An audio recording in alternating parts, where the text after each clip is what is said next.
Hoje temos o prazer de ter nossa irmã Ieda, né, que é membro aqui da nossa casa, né, já há muitos anos. É sempre uma alegria quando uma pessoa aqui da casa nos profere a palestra. Né, a gente agradece a ela. E o tema da palestra dela de hoje é a conta da vida. Ela é o tema que ela vai nos trazer. Mas convido aos irmãos, então, para nós fazer nossa prece inicial, elevando o nosso pensamento a Deus, ao Divino Mestre, rogando o amparo, o auxílio necessário para cada um de nós. Rogamos o amparo dos benfeitores amigos, para que auxiliemos nossos irmãos que aqui nessa casa entrarem nesta noite, que todos possam ser bem acolhidos, que possam ser atendidos em suas necessidades, seja ela física, espiritual, que os benfeitores amigos possam ajudar-nos nessa noite, que também os benfeitores possam iluminar a nossa irmã Ieda, para que ela possa proferir sua palestra da melhor maneira possível. Que o Divino Mestre Jesus, os benfeitores amigos, derramem sobre cada um de nós as suas bênçãos de paz e de luz. Assim seja.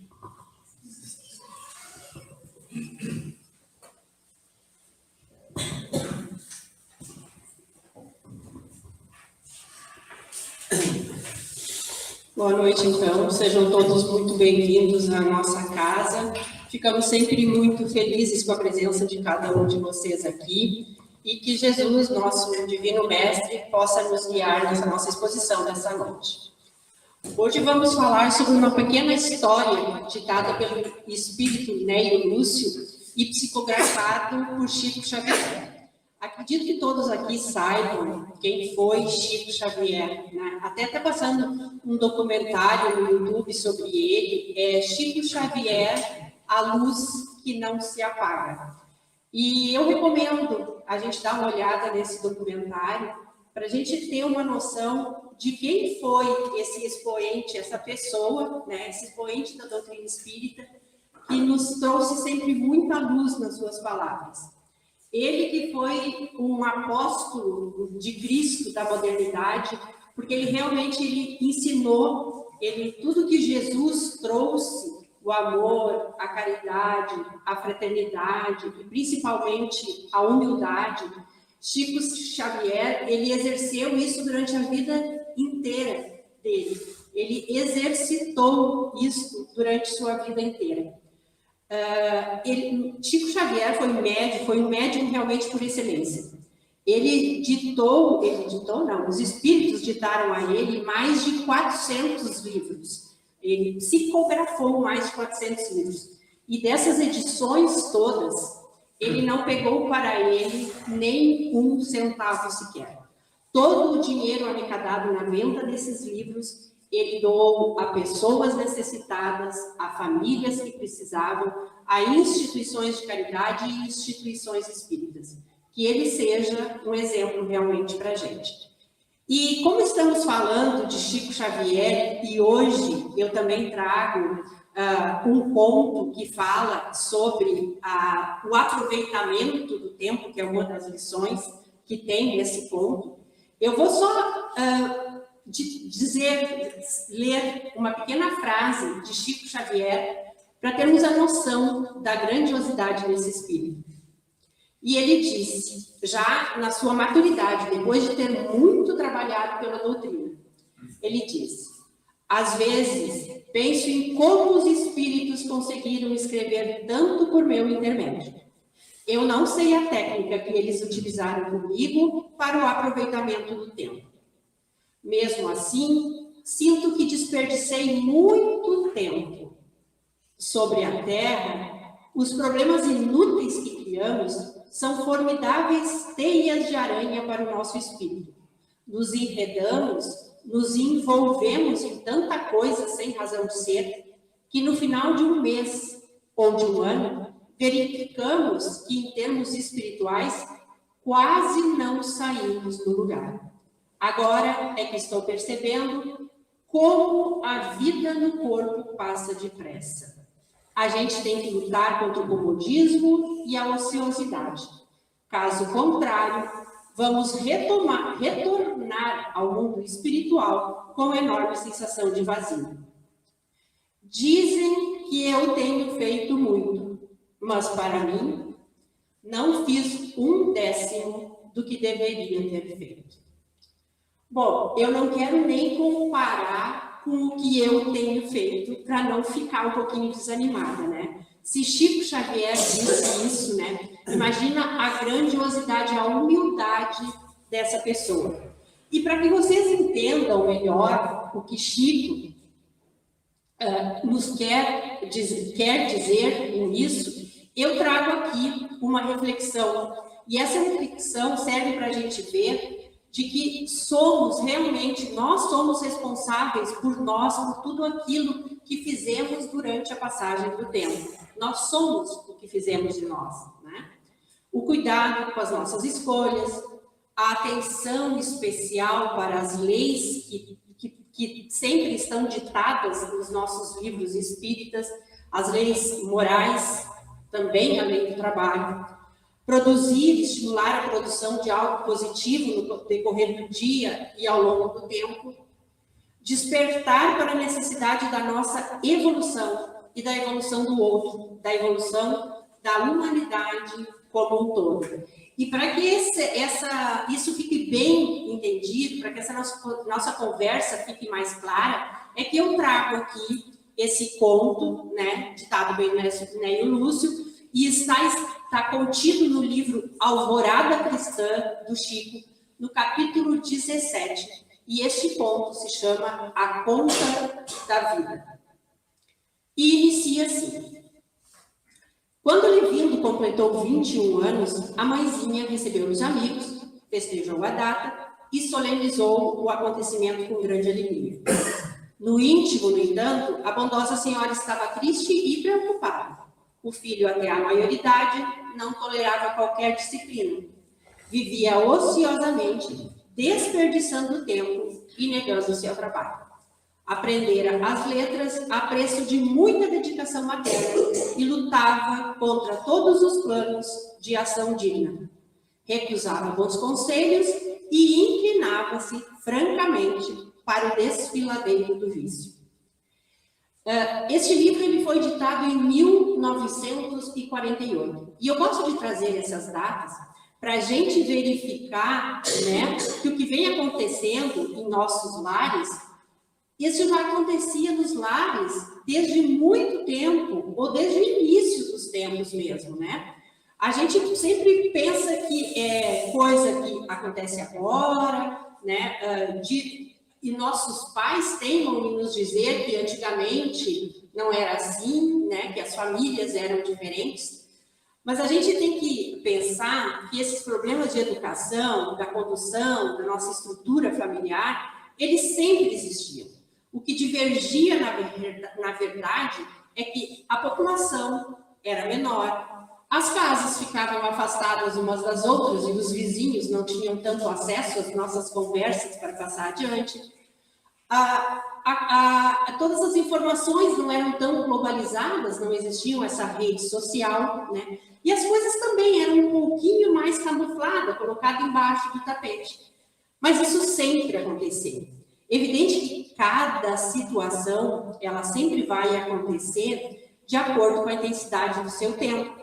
Antigamente, não existia o crack, não existia tanto apelo, maus apelos da rede social. Então, as coisas vão se agravando pelo andamento do tempo.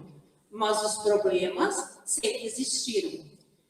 Então, esta mãe, apesar de proporcionar a festa para que o filho comemorasse seu aniversário de 21 anos, que estaria completando a maioridade, ela carregava uma preocupação, uma tristeza. frente à resistência do filho a qualquer tipo de disciplina, estudo e trabalho. Até o aprendizado da escola era uma insistência muito grande da mãe. Vejam como isso hoje em dia ainda se intensifica mais pelo formato das nossas famílias. Agora não são mais somente os pais que precisam ir trabalhar fora. As mães também, por questão de necessidade, na maioria das vezes, ou até mesmo por uma realização pessoal. Uma coisa que a modernidade trouxe, né? Nós, mulheres, também podemos nos realizar profissionalmente. E está correto, né? Nada de errado nisso, evolução dos tempos. Mas o tempo continua. Nesta noite, todavia, a abnegada mãe orou mais fervorosa, suplicando a Jesus o encaminhasse à elevação moral. Confiou ao céu, com lágrimas, convencidas de que o Mestre Divino lhe ampararia a vida jovem. Veja que esta mãe, na sua simplicidade, nos aponta um caminho. Como toda boa mãe, ela ora fervorosamente e pede por este filho que já apresentava uma certa tendência ao caminho da ociosidade. Roga a Deus que no dia do seu aniversário, Deus o encaminhasse, Deus a auxiliasse a conduzi-lo no caminho do bem, porque ela sim se sentia responsável, como todas nós, mães e pais, devemos nos sentir responsáveis pela condução dos nossos filhos.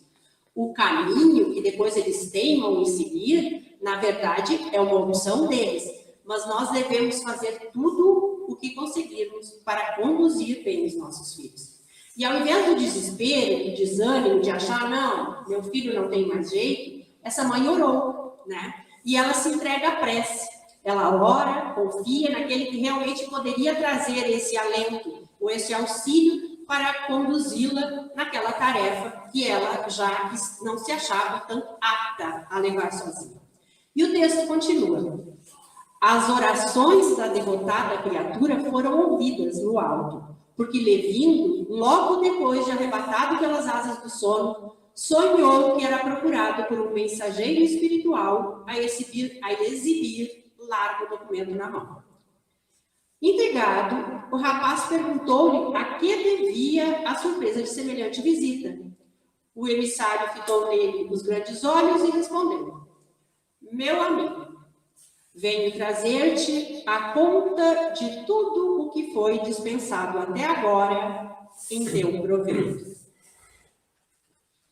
Vejam que aqui fica bem claro que a prece desta mãe foi atendida. E tenhamos certeza, toda a prece é atendida. Às vezes a gente acha que não, porque ela não é necessariamente atendida naquilo que nós pedimos, ou pensamos ser o correto que a gente está pedindo. Ela é atendida, né? Mas ela é atendida naquilo que deva ocorrer, que deva ser, né? E essa prece dessa mãe teve efeito. Vamos nós também, então, prestar mais atenção no que pedimos em nossas orações. Fazer pedidos justos, corretos, né? Prestar atenção nos nossos sonhos, que muitas vezes é a forma com que a espiritualidade também se comunica com a gente. Para este jovem, já responsável por seus atos e suas escolhas, aparece em sonho um mensageiro e lhe apresenta a conta. E vamos ver, então, como lhe é mostrado tudo isso. Enquanto o moço arregalava os olhos de assombro, o mensageiro prosseguia. Até hoje, para sustentar-te a existência, abateram-se aproximadamente 2.000 aves, 10 bovinos, 50 suínos, 20 carneiros, 3.000 peixes diversos, nada menos de 60.000 vidas no reino vegetal foram consumidos pela tua. Relacionando-se nisso ainda o consumo do arroz, do milho, feijão, trigo, das várias raízes e legumes. Em média calculada, bebeste 3.000 litros de leite, gastaste 7.000 ovos e comestes 10.000 frutas. Tem explorado fartamente as famílias dos seres do ar, das águas e dos campos. Aí eu fico imaginando nessa cena o mensageiro chegando e desenrolando aquele pergaminho enorme te dizendo a conta real da tua vida, né? Quando a gente ouve uma exposição desta, uma lista dessas, né, nos abre um novo entendimento da enorme atividade que a natureza disponibiliza para a nossa subsistência, para a manutenção da nossa vida. E aqui não se trata apenas de falar de comer ou não comer carne, que é uma evolução que ainda chegaremos lá. Porque quando a gente pensa, Hitler, ele era vegetariano, ele não comia carne. Chico Xavier adorava um bifinho, né? Então, não é deixando de comer carne, por mais que nosso esforço deva avançar para isso, né? Comer pelo menos uma menor quantidade de carne, mas não é deixando de comer carne e continuando a devorar os nossos irmãos com palavras, com ofensas, que tudo vai se resolver. Então, tudo na vida é uma questão de equilíbrio.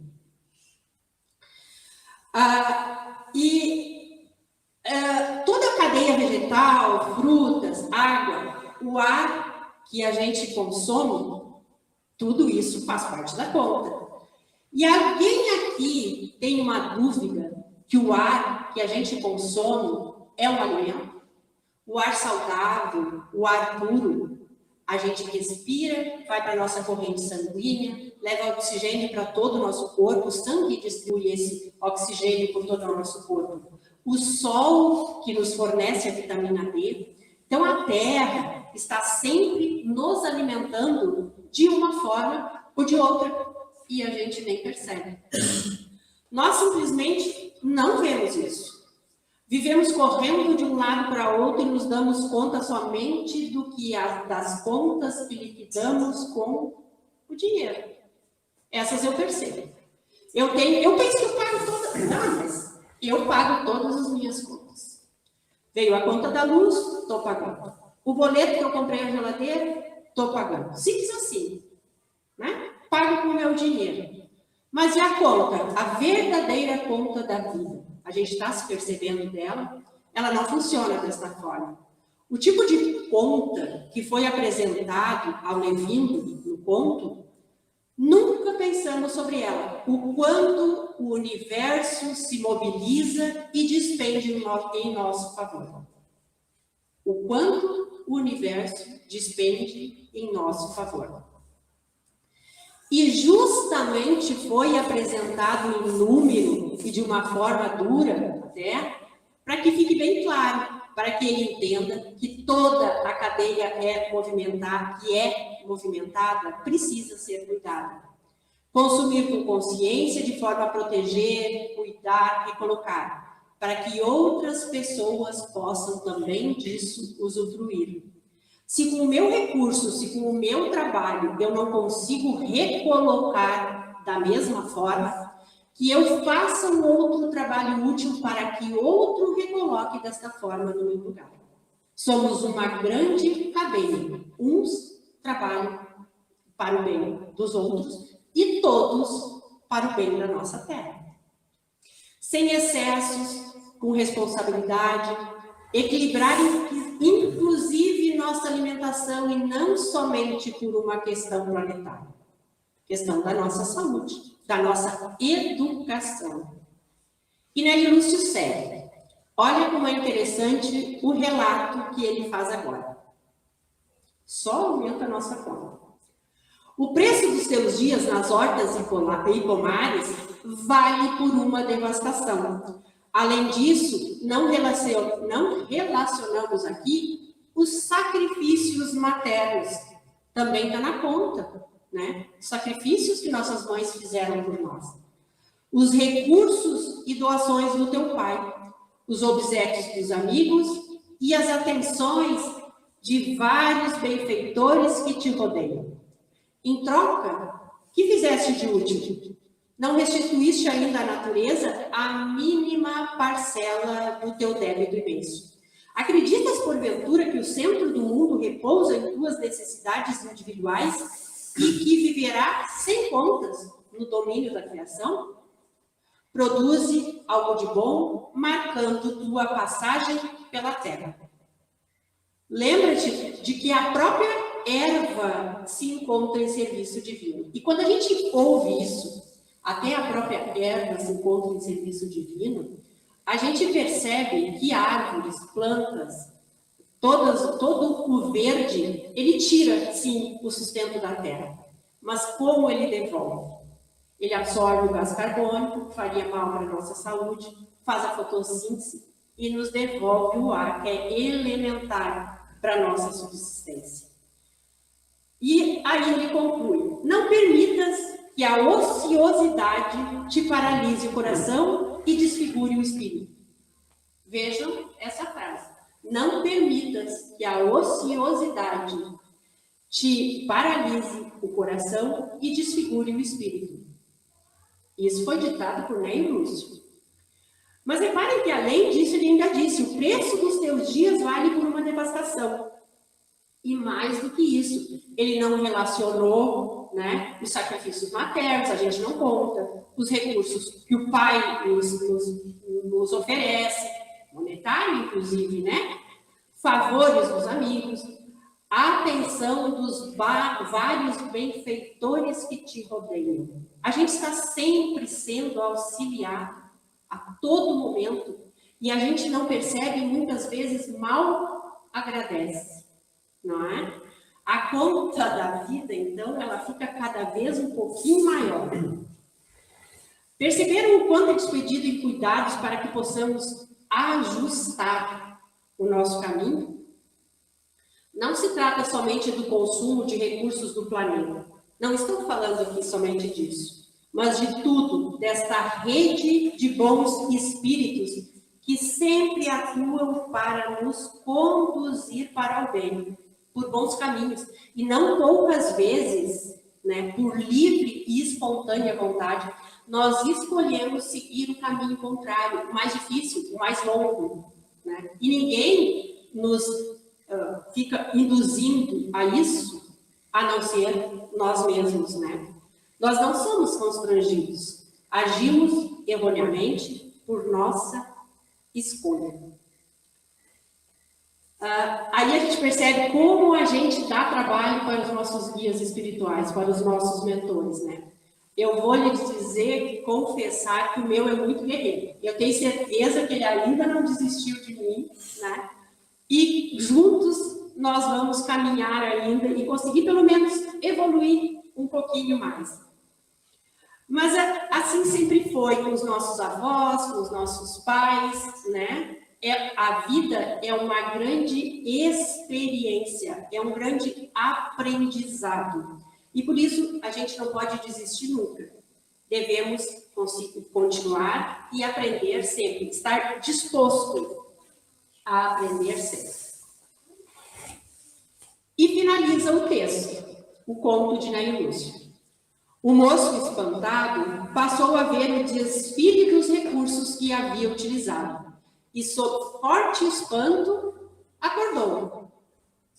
Amanhecera. O sol como que cantava em toda parte um hino glorioso ao trabalho pacífico. Levindo escapou da cama, correu até a genitora e exclamou: mãezinha, arranje-me um serviço. Ah, meu filho, que alegria! Como estou contente! O que aconteceu? E o rapaz, preocupado, informou: nesta noite passada me foi apresentada a conta da vida. E converteu-se Levindo num homem honrado e útil. Esse texto, ele nos traz várias reflexões, tem vários sentidos, né? A responsabilidade sobre o bom uso do nosso tempo, dos bens que usufruímos, dos sentimentos e valores que passamos aos outros, que passamos aos nossos filhos, que somos responsáveis pela condução deles. Sobre a importância da lei do trabalho, uma das leis morais descrita no Livro dos Espíritos, que falaremos depois.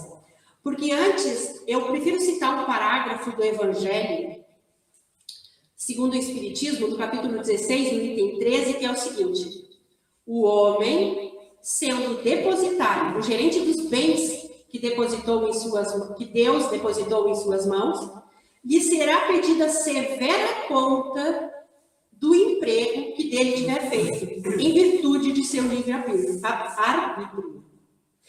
Esta contabilidade, esta prestação de contas, então, nos será apresentada, ou nós mesmos nos cobraremos sobre essa apresentação de contas, né? E Nélio Lúcio nos traz aqui mais um aspecto dos recursos naturais, porque normalmente nós não pensamos nisso, por isso a preocupação dele de nos trazer desta forma. Porque a gente normalmente costuma estudar e pensar que precisamos somente controlar o nosso egoísmo, a nossa vaidade, o nosso orgulho, trabalhar mais o perdão, mas as contas, elas vão muito além disso. Mas a gente não precisa ficar assustado aqui, não. Hoje, no início da minha palestra, algumas colegas me cobraram para não ser muito dura, assim, para não cobrar muita coisa, né? Mas a gente não precisa ficar preocupado com isso, porque, na verdade, nós temos um Pai que é infinitamente bom e generoso. Ele nos dá várias chances para que a gente ajuste o nosso caminho. Essas chances nos são dadas em cada encarnação que a gente vem para cá. Então, que a gente siga confiante que a gente acaba dando conta dessa conta sem problema nenhum. Porque ele nos criou realmente como seres destinados à evolução, né? E o bom é que ele sabe aguardar, né? Também é outra coisa boa. Ele sabe nos aguardar, ele dá esse tempo para a gente. No Evangelho diz, bens que Deus depositou em nossas mãos. E com certeza ele não estava falando do carro novo, ele não estava falando do apartamento de 100 metros quadrados e nem de nenhum bem material. Os verdadeiros bens da terra são também os seus frutos provenientes do solo, sejam eles alimentares ou não, porque tudo provém do solo, toda a matéria-prima é extraída do solo. Na natureza nada se cria, tudo se transforma. E a areia se transforma em vidro e assim sucessivamente. Todo material nada mais é do que a transformação dos produtos do solo. Precisamos entender como bens da terra, então, tudo quanto o homem pode gozar e desfrutar neste mundo. O ar que respiramos também é um bem da terra. Os valores e sentimentos que aprendemos a desenvolver aqui também é um bem da terra, um dos únicos bens que a gente leva junto com a gente, né? Então, que a gente comece a se atentar para isso sempre. Esses dias eu vi uma postagem na rede social que eu acredito que muita gente tenha visto, mas que eu resolvi trazer aqui também, porque falava sobre a importância da gente demonstrar amor aos nossos filhos. Mesmo diante de toda a correria que a gente tem do nosso dia a dia, a gente encontrar uma forma de que eles compreendam um caminho eficiente que a gente encontre de demonstrar esse amor. Uma forma de estar presente e de expressar sentimento, mesmo que não se esteja com tanta frequência ao lado de nossos filhos, de nossos filhos. Falava de um pai que, mesmo levantando muito cedo para ir trabalhar, porque cumpria o seu horário na empresa, ele passava no quarto do filho, dava um beijinho no rosto, pegava a pontinha do lençol, dava um nó nessa ponta do lençol, colocava esse nó pertinho do rosto do filho e ia para o trabalho. Este nó no lençol, ele falava muito. Dizia que o pai esteve ali, que ele mesmo não estando fisicamente junto, ele estava presente. Pode ter certeza, isso é muito mais significativo para o filho do que um monte de presente que a maioria costuma dar para compensar a ausência. Significa muito mais do que um monte de desculpas vazias por precisar se ausentar. Isto é demonstrar amor, orar pelo filho, demonstrar amor. O importante é que as crianças saibam da nossa preocupação, do nosso zelo, do nosso carinho por elas. Elas naturalmente têm aqueles olhinhos de ver e ouvidos de ouvir, porque simplesmente elas entendem a linguagem do nosso coração. Sentimentos sempre falarão mais alto que palavras e desculpas. Sentimentos e exemplos sempre falarão mais alto. Um beijo, toda mãe sabe disso, um beijo no joelhinho machucado cura, um beijo na testa febril alivia a febre, um beijinho cura até medo do escuro se a gente duvidar, né? Então que a gente seja esse amor, faça essa demonstração de amor para os nossos filhos, mas sairemos realmente realizados na nossa vida se quando perguntarmos aos nossos filhos, aos nossos sobrinhos, aos que deixamos depois de nós, quando perguntarem a eles sobre amor, sobre fraternidade, sobre solidariedade, humildade, e na cabecinha deles, eles lembrarem da gente. Aí sim, nós deixaremos algo útil aqui. E vai compensar todo o nosso sacrifício, não é mesmo? Então, eu falei da responsabilidade sobre os bens que usufruímos, sobre os sentimentos que transmitimos, sobre valorizar o tempo. Vejamos então, vamos falar então do trabalho, né? Vejamos então sobre não desperdiçar as oportunidades de trabalho. E para isso eu trago o Livro dos Espíritos, a questão 674. A necessidade do trabalho é lei da natureza? O trabalho é lei da natureza, por isso mesmo que constitui uma necessidade. Bom, traduzindo isso, deixando em linguagem bem acessível, nenhum espírito encarnado ou desencarnado será capaz de progredir sem algum esforço próprio, porque este esforço ele é realmente indispensável ao nosso equilíbrio e aperfeiçoamento do espírito. Na questão do 675, tem a seguinte pergunta: por trabalho só se devem entender as ocupações materiais? Não. O espírito trabalha assim como o corpo. Toda ocupação útil é trabalho. Isso nos dizem os espíritos. E aí vem a questão de trabalhar como Marta ou trabalhar como Maria, né? Que a gente sempre fala aqui na nossa casa, né? Então, Marta, ela sempre, quando Jesus estava nas suas exposições, Marta ficava servindo café, servindo o pão, limpando a casa, lavando a louça, esfregando o chão, e Maria sentava e orava junto a Jesus, né? Aí, um dia cansada, Marta, de tanto trabalhar, foi se queixar para Jesus, né? Disse todo, largou seu rosário lá para Jesus. Jesus olhou calmamente para Marta e disse: ah, Marta, Maria escolheu a melhor parte. Orar é trabalho, e um trabalho útil, né? É importante que a gente entenda que o trabalho não compreende apenas as ocupações materiais, aquelas que executamos com auxílio do nosso corpo físico, mas também todas as atividades de ordem intelectual, no campo das artes, da música, da ciência, da religião, da filosofia e vários outros campos.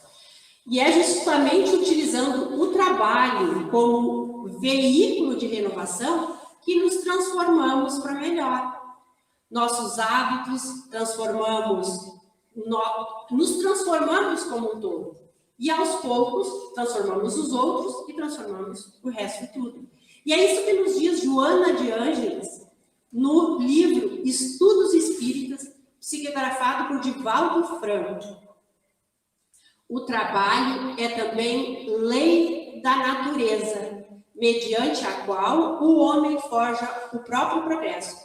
desenvolvendo as possibilidades do meio ambiente em que se situa, ampliando os recursos da preservação da vida por meio da satisfação das suas necessidades imediatas na comunidade social onde vive. Então, eu não preciso movimentar ou fazer pelo mundo inteiro. Eu preciso fazer o que está a meu dispor, ao meu lado. Né? Se não fosse o trabalho, nós realmente permaneceríamos estacionados na infância moral e intelectual, no estado natural, sem qualquer tipo de evolução. Joana fala de desenvolver as possibilidades no ambiente em que se situa. Não nos cobra mais do que conseguimos com o que temos à nossa disposição. Somente nos cobra a ação, ampliando nossas possibilidades e ação com os recursos que temos. Joana, nos livros Leis Morais da Vida, psicografado por Divaldo, no capítulo A Bênção do Trabalho, nos diz mais ainda.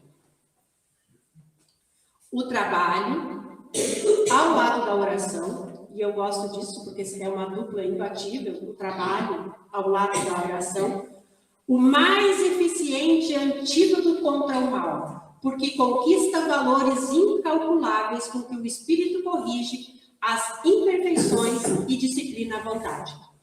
Então, até a nossa vontade precisa ser disciplinada. Mas ela fala em trabalho como antídoto contra o mal. Já nossos pais não diziam que cabeça vazia, oficina do outro lado, né?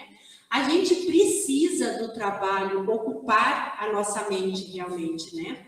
Temos, portanto, que nos conhecer, colocar todo o esforço no trabalho útil e edificante, auxiliando a nós mesmos, aos nossos semelhantes. Podemos utilizar os recursos que temos.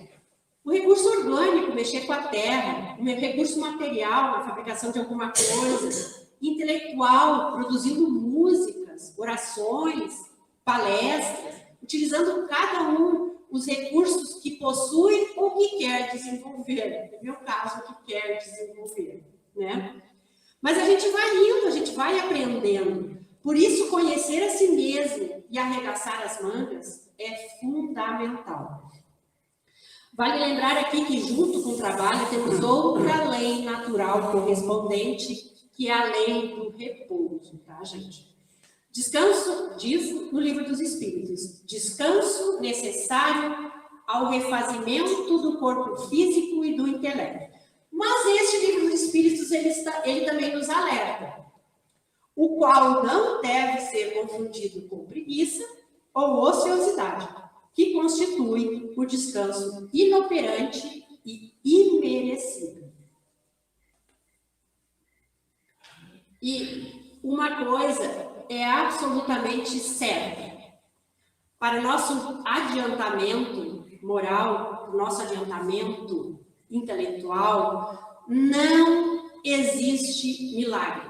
As grandes obras, conquistas e vitórias são frutos unicamente do trabalho digno. A gente só se torna bom naquilo que muito pratica. Então, encaminhando para o final dessa exposição da noite, eu reforço que Deus sempre nos ajuda na medida em que nos esforçamos na busca do que precisamos.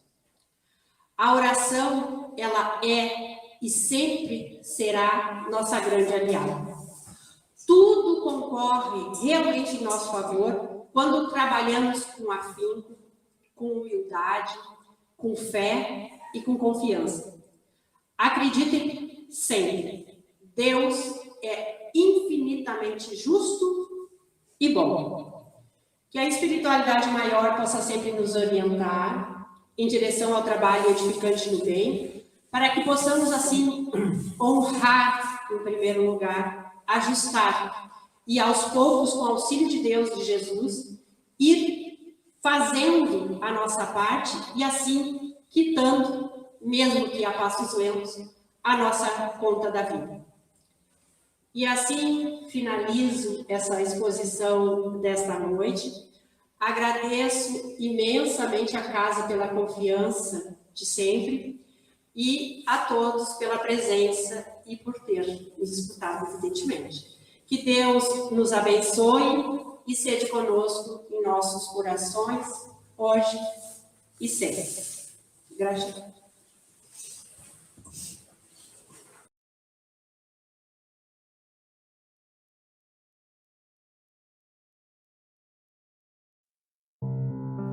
A Federação Espírita do Rio Grande do Sul convida você para participar da campanha O Evangelho no Lar e no Coração. Faça e ensine a fazer. Amplie o bem que existe em você. O Evangelho no Lar é um encontro semanal com o objetivo de reunir a família em torno dos ensinamentos de Jesus, à luz da doutrina espírita, sob a assistência dos benfeitores espirituais. O espírito Bezerra de Menezes afirma que o Evangelho no Lar é Cristo falando ao coração. Então, como fazer? Escolha um dia da semana no horário em que a família possa se reunir durante mais ou menos 30 minutos. Crianças também podem participar, assim como os visitantes ocasionais. Caso esses visitantes não sejam espíritas, devem ser convidados e esclarecidos sobre a finalidade da reunião. O Evangelho no Lar pode ser realizado por uma só pessoa e o roteiro a ser seguido é o mesmo.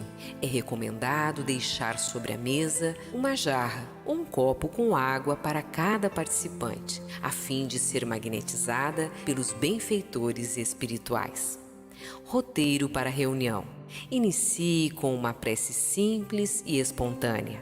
Faça a leitura do Evangelho segundo o Espiritismo. Comece desde o prefácio, lendo 1 ou 2 itens em sequência ou de forma aleatória. Leia de forma clara e pausada, proporcionando um momento de reflexão para todos os presentes.